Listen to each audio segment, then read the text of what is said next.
थोड़ी सी जगह बची थी और आग चारों तरफ लग चुकी थी, वहां से वो निकल गए। और अभी और डिटेल मतलब शेयर उन्होंने नहीं किया है, सवाल भी उनसे कम ही पूछे गए, शायद इस बात का ख्याल रखते हुए कि उनकी तबीयत अभी नासाज है। प्रधानमंत्री को भी उन्होंने यही सब संभवतः बताया होगा। जरा एक बार फिर से आपको हम सुनाते हैं, ये एकमात्र सर्वाइवर यात्री जो बचे हैं, उन्होंने दूरदर्शन की कॉरेस्पॉन्डेंट से बात की है। ये बातचीत आप सुनिए, ये बता रहे हैं कि आखिर में हुआ क्या था। एक बार फिर सुनिए।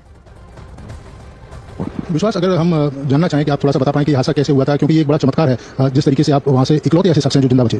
वो मेरे नजरों के सब सामने हुआ था। मेरे खुद को भी बिलीव नहीं होता कि मैं कैसे उसमें जिंदा बाहर निकला, क्योंकि थोड़ा टाइम लेकर मेरे को लगा था कि मैं भी मरने वाला हूँ, लेकिन जब मैंने आँख खोल के देखा ना तो मुझे लगा मैं जिंदा हूँ। तो मैंने ट्राई किया, जब मेरी सीट थे मेरे बेल्ट निकाला, मैंने ट्राई किया वहाँ से निकल सकता वहाँ से, तो मैं निकल गया वहाँ से। मेरे सामने के सामने हॉस्टल और दूसरे आंटी अंकल सब उसमें मिस हो गए थे सभी। अच्छा, थोड़ा सा बता पाएं, जब जैसे ही टेक ऑफ हुई फ्लाइट, क्या हुआ था और अचानक से कैसे हादसा हुआ? टेक ऑफ के बाद 1 मिनट के अंदर ही जब टेक ऑफ हुआ ना तो सडनली 5-10 सेकंड कैसे लगा जैसे स्टॉप हो गया वो। बाद में से मेरे को लगा कि कुछ हुआ, बाद में प्लेन में लाइट ऑन हो गई, ग्रीन और व्हाइट। बाद में वो पता नहीं वो प्लेन टेक ऑफ ज़्यादा करने के लिए रेस्ट बोलते हैं क्या, रेस्ट दिया हुआ ऐसा कुछ, और सीधा स्पीड में घुस गया जहाँ वो क्या था वो हॉस्टल था एक हॉस्पिटल का। हाँ, हॉस्टल में, और सब सामने सब हुआ। ये जब फ्लाइट जब क्रैश हुई उस समय हॉस्टल पे लैंड की थी, उसी समय आप बाहर निकले थे? नहीं, क्योंकि आई थिंक मेरे को जब मैं जो साइड पे था ना, वो साइड हॉस्टल पे नहीं लैंड हुई थी। हॉस्टल के जो ग्राउंड फ्लोर ना जैसे नीचे वहाँ लैंड हुई थी, तो मुझे दूसरे के बारे में मेरे को पता नहीं, लेकिन वहाँ मैं जहाँ लैंड हुआ था ना वो नीचे की साइड थी। तो जब वहाँ थोड़ा पेस भी था प्लेन के जब बाहर, तो जब जैसे मेरा डोर टूटा ना, सब मैंने देखा ना थोड़ा इधर पेस है, मैं ट्राई कर सकता निकलने के लिए, मैंने ट्राई किया निकलने के लिए, तो फिर मैं निकल गया उधर, क्योंकि अपोजिट साइड पे था ना वो बिल्डिंग का हुआ था ना दीवार, उधर से कोई शायद नहीं निकल सका होगा, क्योंकि उधर पूरा उधर ही क्रैश हुआ था। मैं जो जहाँ था वहीं थोड़ा पेस था, फिर भी मेरे पता नहीं मैं कैसे बचाऊं, क्योंकि मेरे नजर के सामने सब 2 एयर हॉस्टल उनका आंटी सब उधर ही सब। आप पैदल चल के आए वहाँ से? हाँ, और जब आग लगी ना मेरा लेफ्ट हैंड भी जल गया थोड़ा, फिर एम्बुलेंस मेरे को उठा लेके जाया हॉस्पिटल में। अभी इलाज वगैरह कैसा हो रहा है? अभी कैसा फील कर रहे हैं आप? तो ये आप सुन रहे थे, ये एकमात्र सर्वाइवर है जो बता रहे थे कि वो जमीन पर ही लैंड की थी, मतलब जो टुकड़ा गिरा होगा, जो हिस्सा गिरा होगा प्लेन का, आग लगती उससे पहले ही इन्होंने एग्जिट कर लिया, सूझबूझ दिखाई। और उन्होंने जब आंख खुली तो मैं वहां पर मुझे दिखा कि मेरा हिस्सा नीचे ग्राउंड फ्लोर की तरफ है, एक हिस्सा वहां ऊपर मेस की तरफ दिखाई दे रहा था, हॉस्टल की तरफ दिखाई दे रहा था। वो तो अभी इनको भी नहीं मालूम है कि वो कहां क्रैश किया था। 2 मेरे रिपोर्टर्स, मेरे सहयोगी इस वक्त मैं आपको स्क्रीन पर दिखाना चाहती हूँ। मोनिका क्रैश साइट पर मौजूद है, वहां पर कई परिजन पहुंच रहे हैं और इस वक्त देखिए। अच्छा, पहले विवेक वो किसी से बातचीत कर रहे हैं। हाँ, हमारे साथ एक विक्टिम फैमिली से बात करते हैं। सर, आपका नाम पहले बताइए। रशीद, बताइए कौन जो विक्टिम से जो इस प्लेन क्रैश में शिकार हो गए और क्या क्या जानकारी मिली आपको? उसमें हमारा भांजा बहुत से लोग हैं, हमारे रिलेटेड। दूसरा एक हमारे ऑफिस में उसका पापा भी है, चिट्ठी वाला करके, उनकी भी शायद डेट हो गई है। भांजे का नाम क्या था, कितनी उम्र थी और लंदन क्यों जा रहे थे? साहिल शनि पटेल था, उसकी एज थी 25 और स्टडी के लिए जा रहा था। तो सब लोग कल आपने ड्रॉप किया एयरपोर्ट, तो जानकारी कैसे मिली कि थोड़ा घटनी हो? वो व्हाट्सएप ग्रुप में आया तो अहमदाबाद से प्लेन जैसे उठा वो क्रैश हो चुका है, लंदन जाती है एयर इंडिया की फ्लाइट। तो मुझे सुबह में पता चला था कि एयर इंडिया में जा रहा है 1:10 वाले। तो मेरे को आ गया भाई इसमें ये था, तो फिर हम इधर आ गए थे। यहाँ पे सेटल से लेके आपने क्या बोला डॉक्टर्स ने? आई थिंक 72 आवर्स में हम आपको रिपोर्टिंग। 72 आवर्स में तो वो लोग कॉल करेंगे, आपको फॉलो करके आना पड़ेगा? नहीं, वो अगर जल्दी आ जाएगा तो कॉल कर देंगे, नहीं तो ऐसे ही बहुत मुश्किल घड़ी है कि जिसको आप स्टूडेंट मीटर भेजने गए, आप इस हालात में अपने बच्चों जो भांजा उसको आप ये सब फॉर्मेलिटीज कर रहे हैं। सही है, मुश्किल घड़ी है। उसकी मम्मी का बार-बार फोन आ रहा है कि भाई तू जा सिविल, डेड बॉडी दे रहे हैं, इसके लिए मेरे को यहाँ आना। बॉडी कंडीशन उसे भाई उतनी अच्छी नहीं होगी। हाँ, वो तो सही है, लेकिन जैसे भी है आपको एक्सेप्ट करनी पड़ेगी ना सर। परिवार वाले में तो बहुत ज़्यादा निराशा होगी। बहुत निराशा, वो लोग तो वहाँ चले गए, लेकिन यहाँ पे मम्मी भी गए करना। तो ये लंदन फर्स्ट टाइम जा रहे थे? हाँ, क्या क्या कौन से ट्रीटमेंट पे क्या ट्राई करना? ये कुछ इसमें कुछ प्रो में नाम लगता है ऐसा है लंदन में, तो उसमें उसका नाम निकला था, उसके अंदर वो जा रहा था। मुझे बहुत खुशी थी कि बच्चा बच्चे थे, तो दूसरे बच्चे की टिकट अभी 20 तारीख की थी, इसने ये अभी 12 की करवा ली। हाँ, तो रुपये देखिए 24 साल का लड़का था, अपना करियर बनाने के लिए लंदन जाता। फर्स्ट टाइम वो इंडिया से लंदन फ्लाई कर रहा था, जिससे उनके रिलेटिव बता रहे थे कि मिडिल क्लास फैमिली है, काफी पैसे इकट्ठा करके उन्होंने स्टूडेंट वीजा लिया, करियर बनाने के लिए लंदन भेजे थे। लेकिन अनफॉर्चुनेटली देखिए किस तरीके से जो परिवार, जो फैमिली अपने भांजे को कल अहमदाबाद एयरपोर्ट पर ड्रॉप करने गया, कई सपनों के साथ कि वो वहाँ पर लंदन में जाएगा, पढ़ाई लिखाई करेगा, करियर में आगे बढ़ेगा, आज वही परिवार इस सिविल अस्पताल के डीएनए हॉल के बाहर मौजूद है। ये टेस्ट देकर आ रहे हैं कि उनका सैंपल लिया गया है 72 घंटे का। ऐसे बहुत से केसेस वहां पर आप देख रहे होंगे, सुन रहे होंगे। मोनिका भी हमारे साथ जुड़ चुकी हैं। मोनिका के साथ कुछ लोग इससे पहले भी मौजूद थे। मोनिका, क्योंकि हमने थोड़ा वक्त यहाँ पर दिया, मोनिका अभी कहाँ पर है? क्रैश साइट पर है, मैं समझ पा रही हूँ, पर एक महिला आपके साथ मौजूद थी, एक अम्मा आपके साथ मौजूद थी, है ना? हाँ रुबिका, काफी देर से वो अम्मा जो थी यहाँ पर बेसुध बैठी हुई थी, क्योंकि उनका जो पोता है 14 साल का, वो भी इस हादसे का शिकार हो गया है। उनकी जो बहू थी, क्योंकि वो कह रही थी कि बस ठीक जहाँ पर ये कैंटीन है, कॉलेज कैंटीन, उससे आगे जो है वो चाय की टपरी लगाते थे, और जैसे ही यहाँ पर विस्फोट हुआ, बहुत बड़ा धमाका हुआ, उनकी चाय की टपरी जो है उसकी चपेट में आ गई, और 14 साल का जो उनका बच्चा, जो उनका पोता है, वो भी उस आग की चपेट में आ गया। उनकी जो बहू है वो 60 से 70% जो है वो जल चुकी है, वो अस्पताल में भर्ती है। अब यहाँ पर वो कहीं ना कहीं ये खोज रही है कि उनका बच्चा कहाँ है, उनका पोता कहाँ है, उनकी बहू कहाँ है, वो तलाश नहीं। हालांकि हमने बताया कि अस्पताल में वो भर्ती होंगे, आपको वहाँ जाकर पता करना चाहिए, लेकिन वो जो है अभी भी तलाश कर रही है कि कैसे जो अस्पताल जाए, कहाँ से जो है उन्हें अपने पोते के बारे में जानकारी मिले। एक बार मैं जल्दी से आपको बता देती हूँ कि अभी फिलहाल क्या हो रहा है। देखिए, एनडीआरएफ की टीम यहाँ पर मौजूद है। हलचल थोड़ी सी इसलिए बड़ी हुई है क्योंकि अभी भी एम्बुलेंसेस जो है वो यहाँ पर खड़ी हुई है इमरजेंसी के लिए।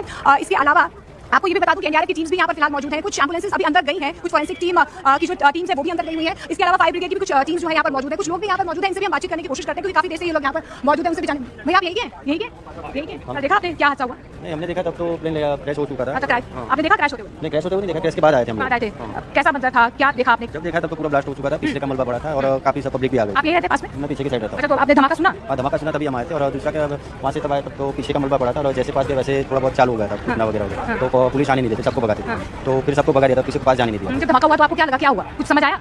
लगा तो ऐसे क्योंकि हम पीछे रहते तो हमारे वहाँ से बहुत क्लोज लैंडिंग होता है। अच्छा, क्लोज लैंडिंग होता है। अच्छा, आप ये आस-पास रहते हैं? पीछे रहता ऊपर तक पीछे, तो उस वजह से हमें लगा कि कुछ ना कुछ हुआ है शायद। तो जैसे आवाज धुआं निकला तो हम लोग सब बाहर आ गए, पता चला कि यहाँ पे भाई फ्लाइट क्रैश हुआ, तो हम लोग सब घर से दौड़ के यहाँ पे आए। यहाँ पे आके देखा तो सब यही चल रहा था, तो फिर हम फिर भी अंदर आके देखा तो सब बिखरा हुआ पड़ा था। थोड़ा बहुत अंदर गए देखा, लेकिन किसी को जाने नहीं दे रही, पुलिस भगा रही थी। आपके घर को भी कुछ नुकसान पहुंचा? नहीं, थोड़ा दूर है हमारा, थोड़ा दूर है आप लोगों का? कम से कम 100-150 मीटर दूर है।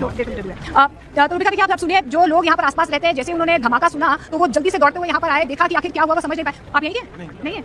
अच्छा, हाय, मुझे देखते हो आप लोग मेडिकल टीम के साथ हैं? अच्छा, तो देखिए कुछ मेडिकल टीम्स के साथ यहाँ पर, क्योंकि एम्बुलेंसेस यहाँ पर अभी भी फिलहाल मौजूद है, तो कुछ मेडिकल टीम्स के साथ लोग यहाँ पर मौजूद है। एक बार अंदर की तस्वीरें, नसीब आप अंदर की तस्वीरें दिखा दीजिए। यहाँ पर थोड़ी सी हलचल इसलिए बड़ी हुई है क्योंकि जो कमांडोज है वो थोड़े बाहर आके अभी बिल्डिंग से, लेकिन एनडीआरएफ की टीम्स अभी भी अंदर मौजूद है। बीएसएनएल की टीम अभी अंदर गई है, रिट्रीव किया जा रहा है, इंटरनेट को रिट्रीव करने की कोशिश की जा रही है। इसके अलावा जो थोड़ा बहुत मलबा बचा हुआ है उसे खाली करवाने की भी कोशिश की जा रही है। लेकिन फिर से मैं आपको सिलसिलेवार तरीके से एक बार बिल्डिंग दिखा देती हूँ। 4 बिल्डिंग आपको असेंबली कॉलेज नजर आ रही है आपके पीछे। मोनिका, ये आग की लपटों की चपेट में आई, अंदर भी क्या उतना ही नुकसान पहुंचाया? अब ये रहने काबिल नहीं है क्या? वो जो रेजिडेंट डॉक्टर्स वहां रहते थे, अब उनको कहीं और शिफ्ट किया जाएगा या कुछ ही टाइम में ये रहने लायक हो जाएगी?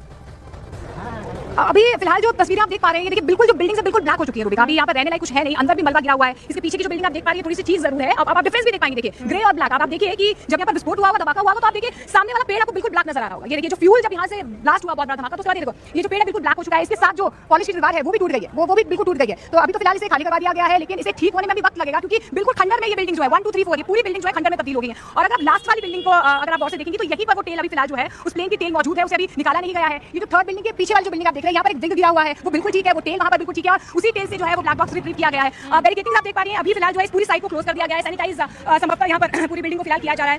फायर ब्रिगेड की टीम्स आप देख पा रहे हैं, ट्रीले से अभी इलाज वगैरह कैसा हो रहा है? अभी कैसा फील कर रहे हैं आप? इलाज बहुत अच्छा, यहाँ के लोग बहुत सपोर्टिंग है, बहुत अच्छा इलाज कर रहे हैं। ये आपने देखा विश्वास कुमार जो इकलौते शख्स थे जो इस हादसे में जिंदा बचे थे, प्रधानमंत्री यहाँ पर पहुंचे। ये बहुत दिलचस्प बातचीत है, वो आपने सुना, मैं फिर सुनाऊंगी। विश्वास ये कह रहे हैं, और अब ये समझ में आ रहा है कि जब प्लेन क्रैश कर गया, जब वो हिट कर गया बिल्डिंग को, तो एक हिस्सा पूरी तरह से बिल्डिंग में घुस गया था, वहां से एग्जिट करना नामुमकिन था। एक हिस्से में थोड़ी सी जगह, जिस साइड ये 11A पर बैठे थे वहां डोर ओपन हुआ, वहां थोड़ी सी जगह बची थी और आग चारों तरफ लग चुकी थी, वहां से वो निकल गए। और अभी और डिटेल मतलब शेयर उन्होंने नहीं किया है, सवाल भी उनसे कम ही पूछे गए, शायद इस बात का ख्याल रखते हुए कि उनकी तबीयत अभी नासाज है। प्रधानमंत्री को भी उन्होंने यही सब संभवतः बताया होगा। जरा एक बार फिर से आपको हम सुनाते हैं, ये एकमात्र सर्वाइवर यात्री जो बचे हैं, उन्होंने दूरदर्शन की कॉरेस्पॉन्डेंट से बात की है। ये बातचीत आप सुनिए, ये बता रहे हैं कि आखिर में हुआ क्या था। एक बार फिर सुनिए। विश्वास, अगर हम जानना चाहें कि आप थोड़ा सा बता पाएं कि हादसा कैसे हुआ था, क्योंकि ये एक बड़ा चमत्कार है जिस तरीके से आप वहाँ से इकलौते ऐसे शख्स हैं जो जिंदा बचे। और मेरे नजरों के सब सामने हुआ था, मेरे खुद को भी बिलीव नहीं होता कि मैं कैसे उसमें जिंदा बाहर निकला, क्योंकि थोड़ा टाइम के लिए तो मेरे को लगा था कि मैं भी मरने वाला हूँ, लेकिन जब मैं आँख खोल में देखा ना तो मुझे लगा मैं जिंदा हूँ। तो मैंने ट्राई किया, जब मेरी सीट थे मेरे बेल्ट निकाला, मैंने ट्राई किया वहाँ से निकल सकता, वहाँ से मैं निकल गया। वहाँ से मेरे नजरों के सामने हॉस्टल और दूसरे आंटी अंकल सभी उसमें मिस हो गए थे सभी। अच्छा, थोड़ा सा बता पाएं, जब जैसे ही टेक ऑफ हुई फ्लाइट, क्या हुआ था और अचानक से कैसे हादसा हुआ? टेक ऑफ के बाद 1 मिनट के अंदर ही जब टेक ऑफ हुआ ना, तो सडनली 5-10 सेकंड कैसे लगा जैसे स्टक हो गया वो। बाद में से मेरे को लगा कि कुछ बाद में प्लेन में लाइट ऑन हो गई, ग्रीन और व्हाइट। बाद में वो पता नहीं वो प्लेन टेक ऑफ ज़्यादा करने के लिए रेस्ट बोलते हैं, क्या रेस्ट दिया हुआ है वो सीधा स्पीड में घुस गया जहाँ वो क्या था वो हॉस्टल था एक हॉस्पिटल का। हाँ, हॉस्टल में, और सब सामने सब हुआ। ये जब फ्लाइट जब क्रैश हुई उस समय हॉस्टल पे लैंड की थी, उसी समय आप बाहर निकले थे? नहीं, क्योंकि आई थिंक मेरे को जब मेरा जो साइड पे था ना, वो साइड हॉस्टल पे नहीं लैंड हुई थी। हॉस्टल के जो ग्राउंड फ्लोर है जैसे नीचे, वहाँ लैंड हुई थी। तो मुझे दूसरे के बारे में मेरे को पता नहीं, लेकिन मैं जहाँ लैंड हुआ था ना वो नीचे की साइड थी। तो जब वहाँ थोड़ा पेस भी था प्लेन के जब बाहर, तो जब जैसे मेरा डोर टूटा ना सब, तो मैंने देखा ना जब थोड़ा इधर पेस है, मैं ट्राई कर सकता निकलने के लिए, तो मैंने ट्राई किया निकलने के लिए, तो फिर मैं निकल गया उधर, क्योंकि अपोजिट साइड पे था ना वो बिल्डिंग का हुआ था ना दीवार, तो उधर से कोई शायद नहीं निकल सका होगा, क्योंकि उधर पूरा उधर ही क्रैश हुआ था। और मैं जो ज़्यादा वहीं थोड़ा पेस था, फिर भी मेरे पता नहीं मैं कैसे बचा हूँ, क्योंकि मेरे नजर के सामने सब 2 एयर हॉस्टल अंकल आंटी सब उधर ही सब। आप पैदल चल के आए वहाँ से? हाँ, और जब आग लगी ना मेरा लेफ्ट हैंड भी जल गया थोड़ा, फिर एम्बुलेंस मेरे को लेके जाए हॉस्पिटल में। अभी इलाज वगैरह कैसा हो रहा है? अभी कैसा फील कर रहे हैं आप? तो ये आप सुन रहे थे, ये एकमात्र सर्वाइवर हैं जो बता रहे थे कि वो जमीन पर ही लैंड की थी, मतलब जो टुकड़ा गिरा होगा, जो हिस्सा गिरा होगा प्लेन का, आग लगती उससे पहले ही इन्होंने एग्जिट कर लिया, सूझबूझ दिखाई। और उन्होंने जब आंख खुली तो मैं वहां पर मुझे दिखा कि मेरा हिस्सा नीचे ग्राउंड फ्लोर की तरफ है, एक हिस्सा वहां ऊपर मेस की तरफ दिखाई दे रहा था, हॉस्टल की तरफ दिखाई दे रहा था। वो तो अभी इनको भी नहीं मालूम है कि वो कहां क्रैश किया था। 2 मेरे रिपोर्टर्स, मेरे सहयोगी इस वक्त मैं आपको स्क्रीन पर दिखाना चाहती हूँ। मोनिका क्रैश साइट पर मौजूद है, वहां पर कई परिजन पहुंच रहे हैं और इस वक्त देखिए, अच्छा पहले विवेक कटे वो किसी से बातचीत कर रहे हैं। हाँ, रुबिका हमारे साथ एक विक्टिम फैमिली से बात करते हैं। सर, आपका नाम पहले बताइए। रशीद, देखिए कौन जो विक्टिम्स है जो इस प्लेन क्रैश में शिकार हो गए और क्या क्या जानकारी मिली आपको? उसमें हमारा भांजा है, बहुत से लोग हैं हमारे रिलेटेड। दूसरा एक हमारा ऑफिस में उसके पापा भी है, चिट्ठी वाला करके, उनकी भी शायद डेट हो गई। भांजे का नाम क्या था, कितनी उम्र थी और लंदन क्यों जा रहे थे? साहिल सलीम पटेल था, उसकी एज थी 25 और स्टडी के लिए जा रहा था। ओके, तो सब लोग कल आपने ड्रॉप किया एयरपोर्ट, तो जानकारी कैसे मिली कि ये तुम्हारा घटना हो? वो व्हाट्सएप ग्रुप में आया कि भाई अहमदाबाद से प्लेन जैसे उठा वो केस हो चुका है, लंदन जाती है एयर इंडिया की फ्लाइट। तो मुझे सुबह में पता चला था कि एयर इंडिया में जा रहा है 1:10 वाली। ओके, फिर तो मेरे को आ गया कि भाई इसमें ये था, तो फिर हम इधर आ गए थे। यहाँ पे सैंपल से लेकर गया। आपने क्या बोला डॉक्टर्स ने? विथिन 72 आवर्स में हम आपको रिपोर्ट देंगे। 72 आवर्स में। तो वो लोग कॉल करेंगे, आपको फॉलो करके आना पड़ेगा? नहीं, वो अगर जल्दी आ जाएगा तो कॉल कर देंगे, नहीं तो ऐसे ही बोलो। बहुत मुश्किल घड़ी है कि जिसको आप स्टूडेंट वीजा भेजने गए, आप इस हालात में अपने बच्चों जो भांजा उसको आप ये सब कमेंट्स कर रहे हैं। सही है, मुश्किल घड़ी है। उसकी मम्मी का बार बार फोन आ रहा है कि भाई तू जा सिविल, डेड बॉडी दे रहे हैं, उसके लिए मेरे को यहाँ आना। बॉडी की कंडीशन उसी भाई उतनी अच्छी नहीं होगी। हाँ वो तो सही है, लेकिन जैसे भी आपको एक्सेप्ट करनी पड़ेगी ना सर। परिवार वाले में तो बहुत ज़्यादा निराशा होगी। बहुत निराशा। वो लोग तो गाँव चले गए, लेकिन यहाँ पे मम्मी भी गए कल गाँव। तो ये लंदन फर्स्ट टाइम जा रहे थे? हाँ फर्स्ट टाइम। क्या क्या कोई स्टूडेंट क्या पढ़ाई करना? ये कुछ इसमें कुछ ग्रो में नाम लगता है ऐसा है लंदन में, तो उसमें उसका नाम निकला था। अच्छा, तो उसके अंदर वो जा रहा था। मुझे बहुत खुशी थी कि बच्चा दो बच्चे थे, तो दूसरे बच्चे की टिकट अभी 20 तारीख की थी। अच्छा, इसने ये अभी 12 की करवा ली है। हाँ, तो रुपये देखिए 24 साल का लड़का था, अपना करियर बनाने के लिए लंदन गया था। फर्स्ट टाइम वो इंडिया से लंदन फ्लाई कर रहा था। जैसा उनके रिलेटिव बता रहे थे कि मिडिल क्लास फैमिली है, काफी पैसे इकट्ठा करके उन्होंने स्टूडेंट वीजा लिया, करियर बनाने के लिए उसे लंदन भेज देते। लेकिन अनफॉर्चुनेटली देखिए किस तरीके से जो परिवार, जो फैमिली अपने भांजे को कल अहमदाबाद एयरपोर्ट पर ड्रॉप करने गया कई सपनों के साथ कि वो वहाँ पर लंदन में जाएगा, पढ़ाई लिखाई करेगा, करियर में आगे बढ़ेगा, आज वही परिवार इस सिविल अस्पताल के DNA हॉल के बाहर मौजूद है। ये टेस्ट देकर आ रहे हैं कि उनका सैंपल लिया गया है और 72 घंटे का ऐसी बहुत